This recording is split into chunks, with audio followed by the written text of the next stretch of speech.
El tema es que hay de nuevo en la guía del 2020 acerca de valvulopatías de la AJA. Entonces voy a comenzar con una definición que es la estenosis aórtica. Entonces sabemos que la estenosis aórtica es una enfermedad progresiva. Se estratifica por etapas. Entonces la etapa A es un paciente con riesgo de enfermedad. Sí. El paciente A, etapa A es un paciente con riesgo de estenosis aórtica, el estadio B. Entonces es un paciente que va a tener una obstrucción hemodinámica progresiva. El estadio C es una estenosis aórtica grave asintomática y el estadio D es una estenosis aórtica grave pero sintomática. Entonces, la guía nos plantea la importancia de la clasificación correcta de la patología en alguna de estas etapas. Y para esto, la guía nos trae este cuadro, y este cuadro va a tener en cuenta los síntomas del paciente, la anatomía de la válvula, la hemodinamia de la válvula, que esta es una de las partes más importantes y lo recalca mucho en la guía, donde dice que se requiere una atención muy meticulosa a los detalles durante la evaluación de la hemodinámica de la válvula aórtica. ¿Por qué? Porque, por ejemplo, en esta parte clasifica la estenosis aórtica grave con flujo bajo y lo designa como un estadio D2, es decir, con una fracción de eyección baja.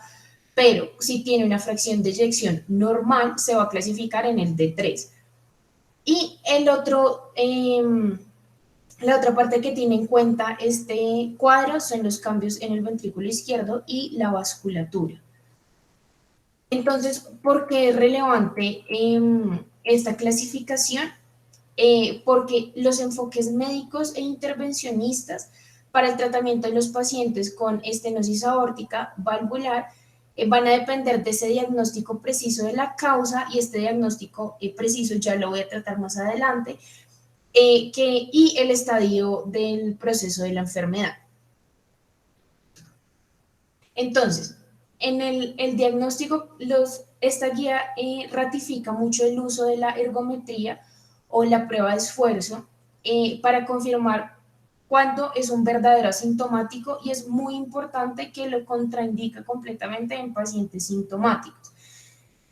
Entonces dice que en los pacientes asintomáticos que están en estadio C1, la prueba de esfuerzo sí está recomendada para precisamente evaluar los cambios fisiológicos que se tienen con el ejercicio y así confirmar la ausencia de síntomas. En pacientes en estadio D1, la prueba de esfuerzo no debe realizarse. ¿Por qué? Porque el paciente va a tener riesgo de compromiso hemodinámico grave. El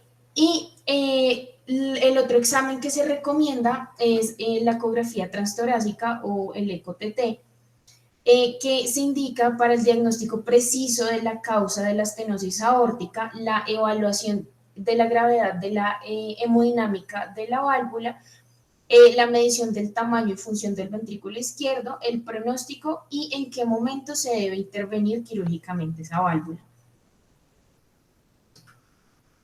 Entonces, la guía nos dice cuándo repetir ese ECO-TT, y nos plantea en dos situaciones. Entonces, el primero es cuando el examen físico muestra un aumento de intensidad del soplo, y el segundo es que los pacientes con estenosis aórtica, es cuando los pacientes con estenosis aórtica van a estar expuestos a mayores demandas hemodinámicas, ya sea de alguna forma selectiva, por ejemplo, alguna cirugía no cardíaca o el embarazo, o una forma aguda, que son, digamos, infecciones sistémicas, anemias o hemorragias gastrointestinales. Entonces, el diagnóstico, otra parte del diagnóstico también que lo recomiendan en la guía son que en pacientes con sospecha de estenosis aórtica grave, con flujo bajo y gradiente bajo, pero que tienen una fracción de eyección normal o reducida, es decir, ahí están clasificando estadios de 2 y de 3, Está recomendada la tomografía para la medición de la puntuación del calcio de la válvula aórtica y así ayuda a definir muchísimo mejor la gravedad de la enfermedad. Sí. Y en pacientes en estadio D3 es muy importante el control de la presión arterial antes de definir esa gravedad, sea por cualquier tipo de examen, eco-TT, ecografía esofágica, se debe primero controlar la tensión arterial. Listo, la progresión y el seguimiento, entonces dice que cuando es una estenosis grave, tiene una tasa de progresión alta y una tasa de supervivencia libre de eventos de solamente el 30 al 50% a 2 años. Es decir, recomienda la glándula, la, la guía, una monitorización periódica, ya que pues, el inicio de los síntomas puede ser insidioso. En estenosis moderada, entonces habla que la progresión va a ser un aumento de la velocidad en 0.3 metros por segundo, va a tener un aumento del gradiente de presión de 7 milímetros de mercurio y una disminución del área valvular de 0.1 centímetros cuadrados, y esto va a tener una variabilidad individual que, por ejemplo, en pacientes con edad avanzada, en pacientes con una calcificación más severa, la progresión va a ser más rápida. En cuanto al manejo, como tal, no existen fármacos para la estenosis aórtica, pero la guía recomienda mucho que se debe manejar la hipertensión arterial. Entonces, dice que los pacientes en riesgo de desarrollar estenosis, es decir, pacientes en estadio A y pacientes en estadio B y C, la hipertensión va a recibir el tratamiento de acuerdo con las guías de manejo médico estándar y, o sea, lo que dice, comenzar con dosis bajas, gradualmente aumentarlo según sea necesario y tener un seguimiento clínico estricto y adecuado. En pacientes con estenosis calcificada, recomiendan el tratamiento con estatinas para la prevención primaria y secundaria de aterosclerosis, pero no funciona para la prevención de la progresión de la hemodinámica de esa estenosis aórtica. Y por otro lado, los pacientes que fueron sometidos a algún implante percutáneo de válvula aórtica tras catéter o TAVI, se puede considerar la terapia bloqueante del sistema renina-angiotensina, que es un inhibidor, un IECA o un ARA2, para reducir el riesgo a largo plazo de mortalidad por cualquier tipo por otras causas.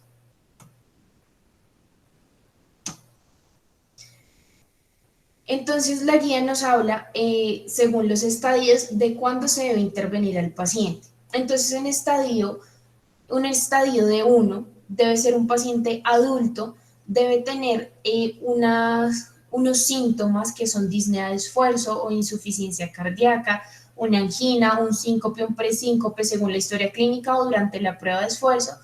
En ese paciente va a estar indicado el reemplazo de válvula aórtica.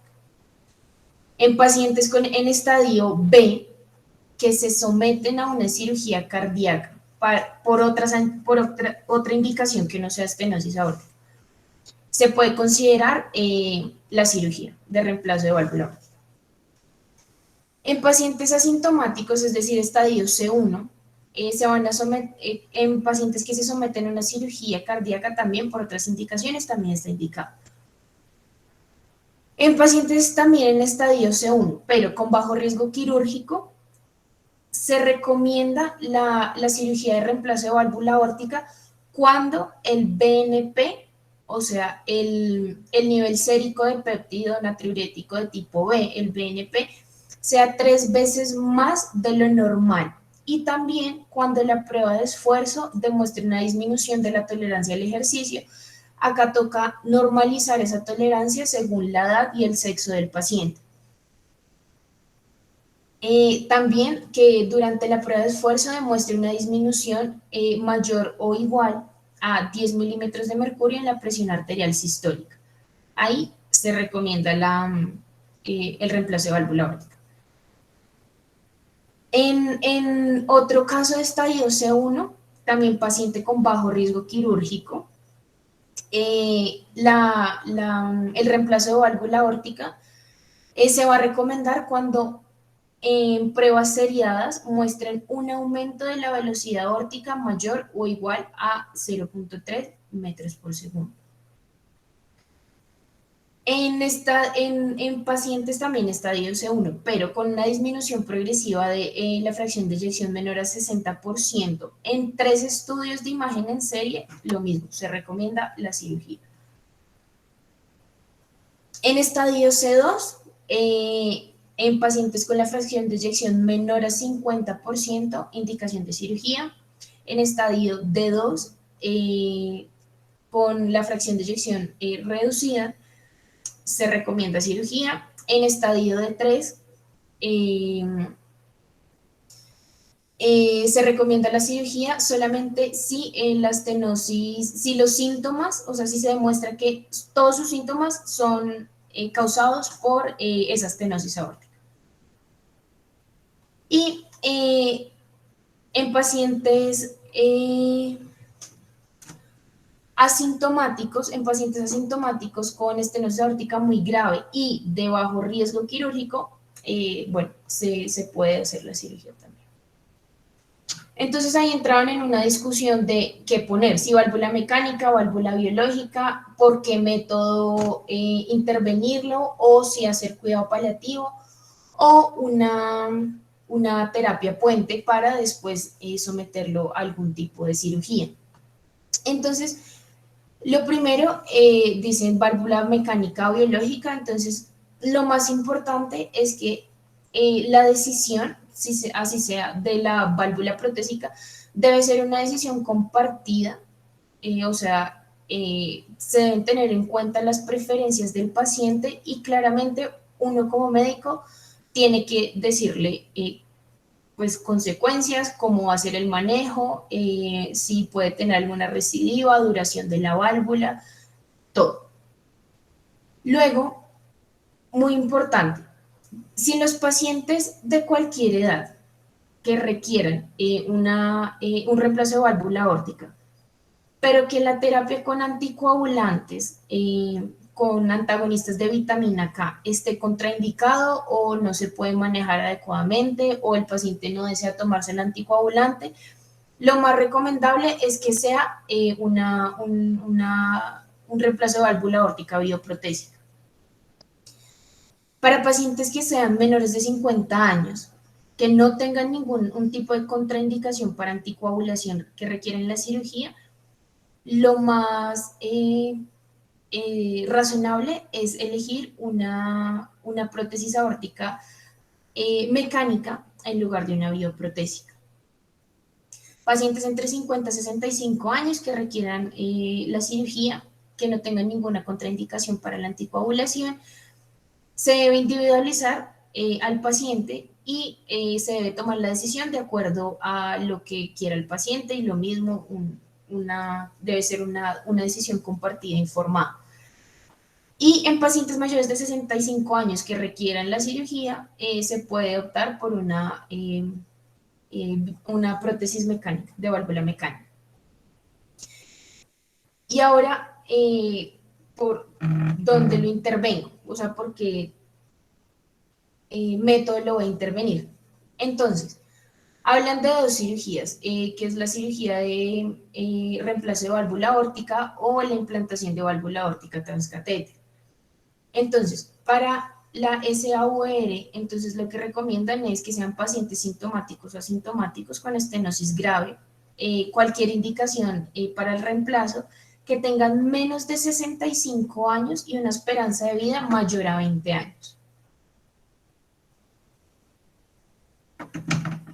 En pacientes asintomáticos con estenosis aórtica grave y que tengan una prueba de esfuerzo anormal, que tengan una progresión rápida de los síntomas y un BNP elevado, se recomienda la SAVR también, en lugar del TAVI. Para pacientes con indicación de cirugía, quienes se prefiere una válvula bioprotésica, pero su anatomía, sea de la válvula o anatomía vascular o cualquier otro factor, no sean adecuados para el TAVI, pues se va a preferir el SAOR. Recomendaciones para elegir el TAVI, entonces que sean pacientes sintomáticos graves, mayores de 80 años, o para pacientes más jóvenes que tengan una esperanza de vida menor a 10 años, pero que no tengan ninguna contraindicación anatómica para el TAVI, pues se recomienda el TAVI. Para pacientes sintomáticos de cualquier edad con estenosis grave, riesgo quirúrgico alto, se recomienda el TAVI solamente si la supervivencia post-TAVI está prevista, que es mayor a 12 meses y debe tener una calidad de vida aceptable.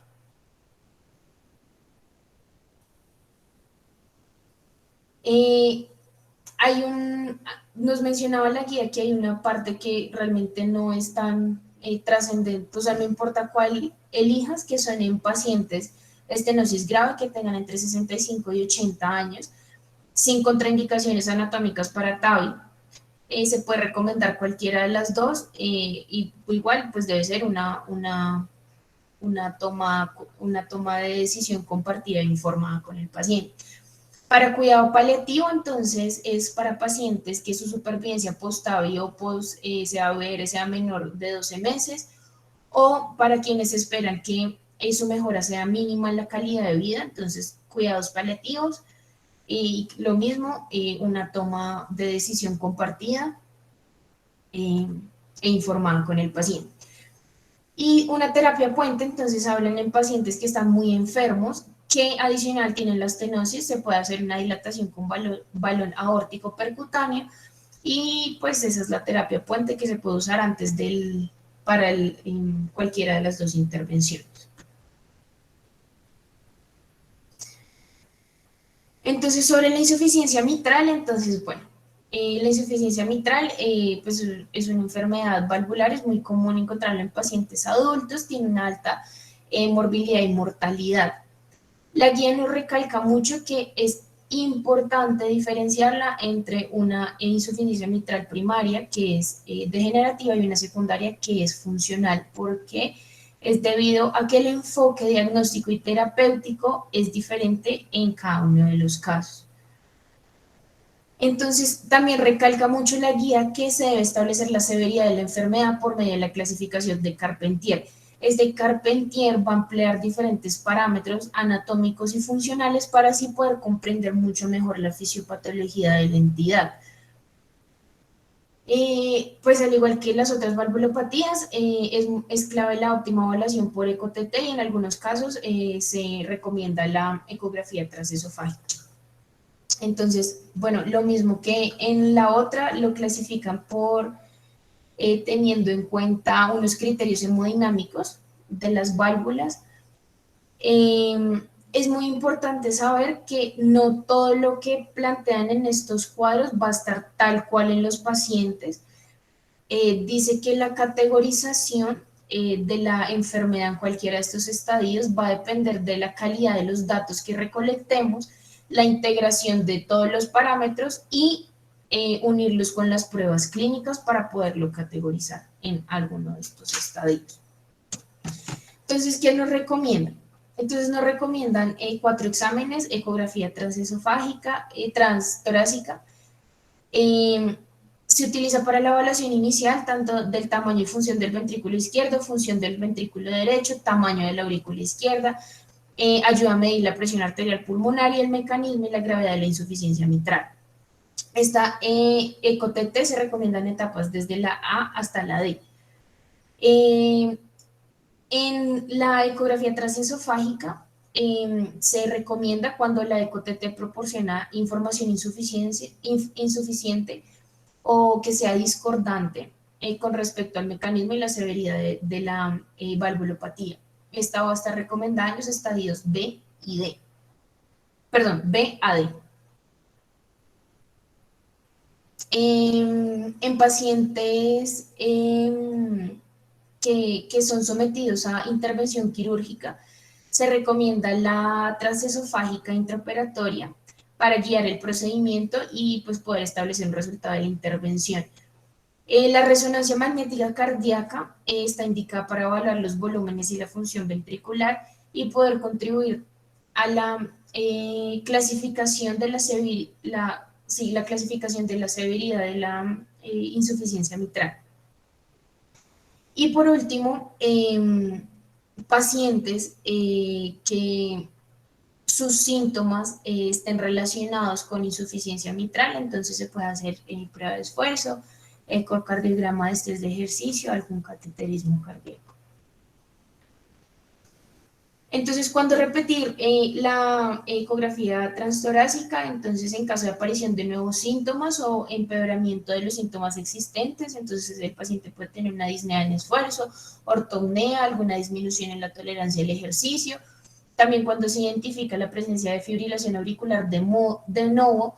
¿Por qué? Porque está relacionada con el empeoramiento de la enfermedad.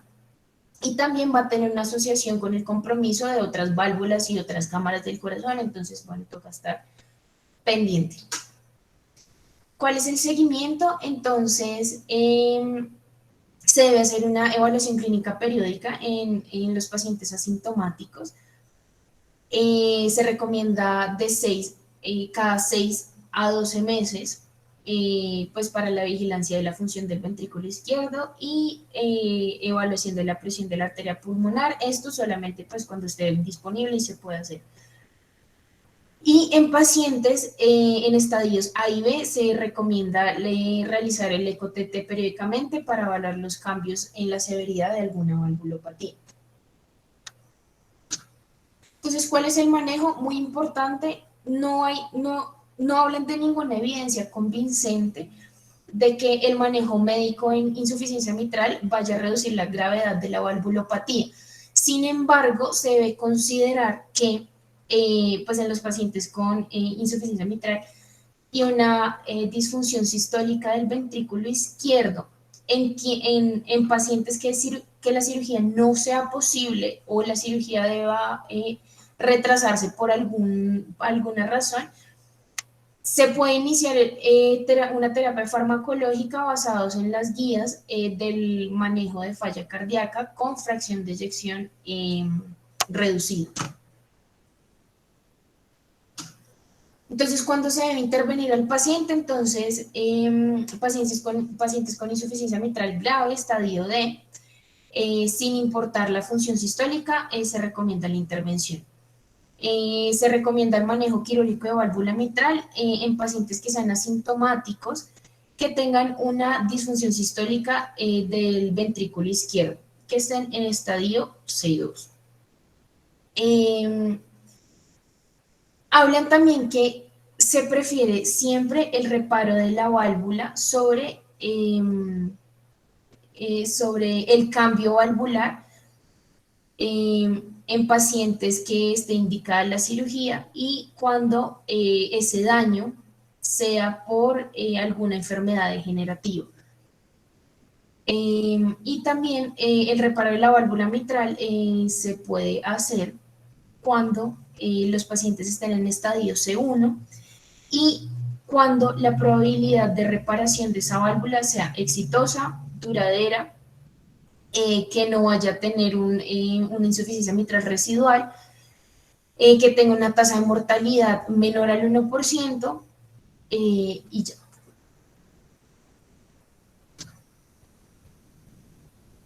Y la insuficiencia mitral secundaria, entonces,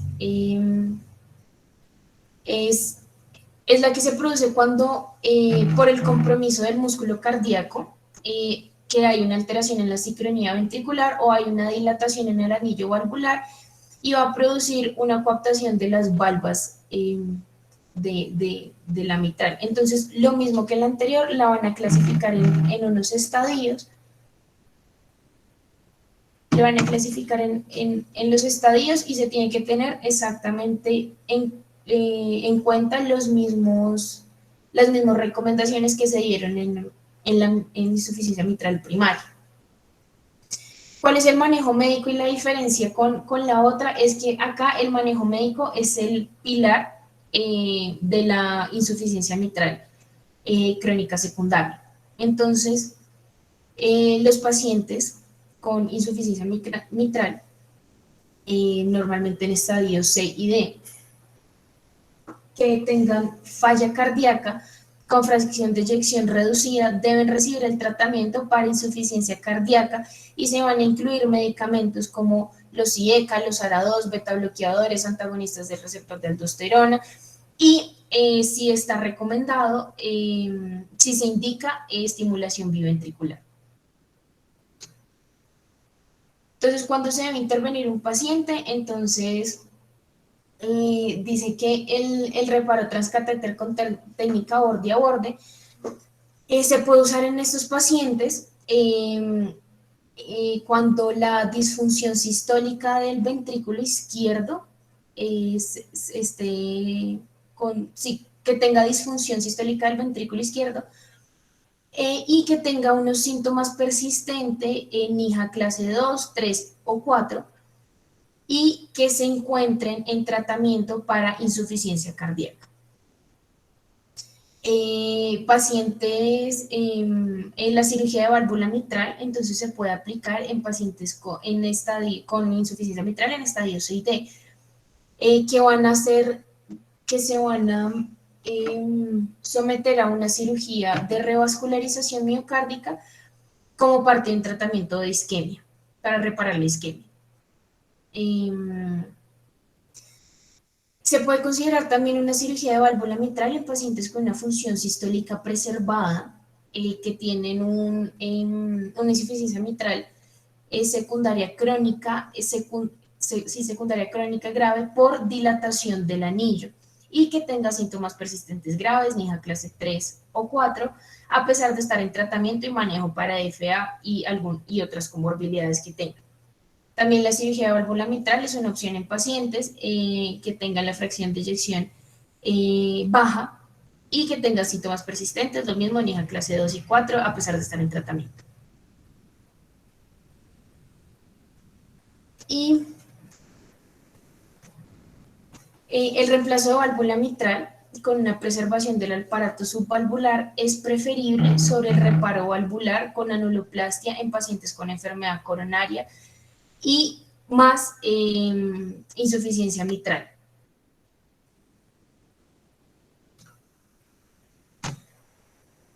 Entonces, muy importante, hay unas cositas que la guía nos recalca mucho y lo he venido mencionando durante la charla, y es que la cosa más importante es que los estadios de la enfermedad en un paciente con valvulopatía se deben clasificar. Entonces, lo mismo que les mostraba, los cuadritos son estadios A, B, C y D. Estos cuadritos se clasifican según los síntomas, la anatomía de la válvula, la gravedad de la disfunción valvular, la respuesta del ventrículo y la circulación pulmonar. Listo.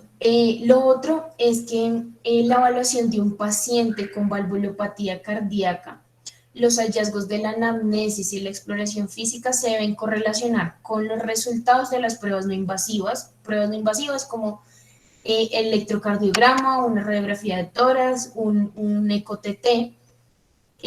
Tener en cuenta que si hay alguna discordancia entre el examen físico y las pruebas iniciales no invasivas, se puede considerar la posibilidad de realizar más pruebas no invasivas, por ejemplo, una tomografía, una resonancia magnética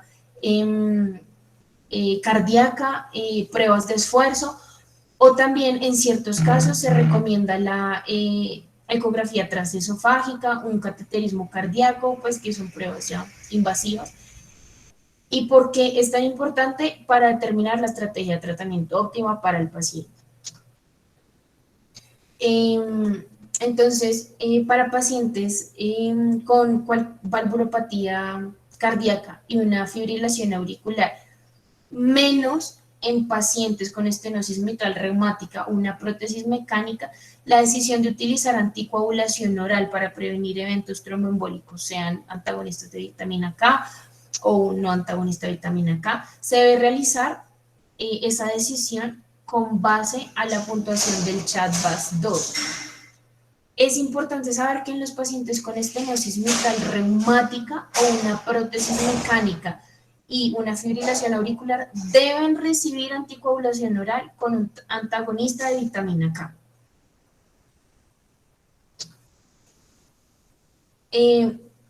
Todos los pacientes con una valvulopatía grave que se considere para alguna intervención valvular deben ser evaluados por un equipo multidisciplinario, ya sea con una derivación o con consulta en un centro valvular primario o en un centro integral, pero debe ser un equipo multidisciplinario.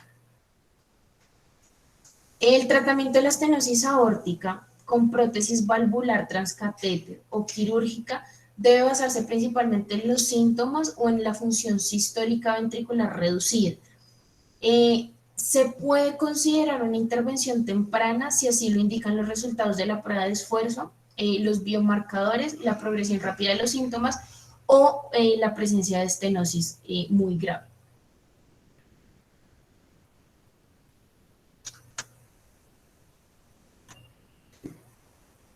La indicación que se tiene de la intervención para la insuficiencia valvular es el alivio de los síntomas, la prevención de las consecuencias irreversibles a largo plazo de la sobrecarga del volumen del ventrículo izquierdo y pues para tener en cuenta dicen que pues los umbrales ya de la intervención ahora son más bajos pues debido a que ya las opciones de tratamiento son más duraderas y van a tener menos riesgos de procedimiento. Entonces, esto también lo dije, una reparación de borde a borde transcatéter mitral es beneficiosa para pacientes con insuficiencia mitral primaria severamente sintomática que tienen un riesgo alto o prohibitivo de cirugía.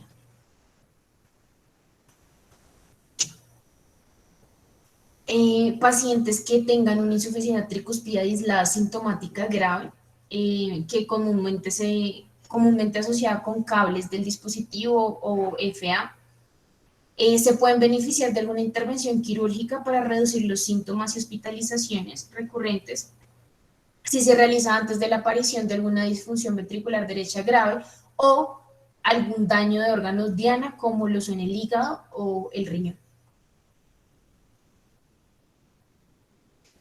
Y la disfunción de la válvula bioprotésica puede ocurrir debido a una degeneración de las valvas de la válvula o por alguna trombosis de la válvula. El tratamiento con el catéter para esta disfunción de la válvula protésica se puede aplicar en los pacientes seleccionados para la degeneración de la válvula bioprotésica o en pacientes con fuga paravalvular en ausencia de que no tengan ningún tipo de infección en ese momento. Y esta es la bibliografía. Pues durante la investigación me encontré con un video súper bacano que es como una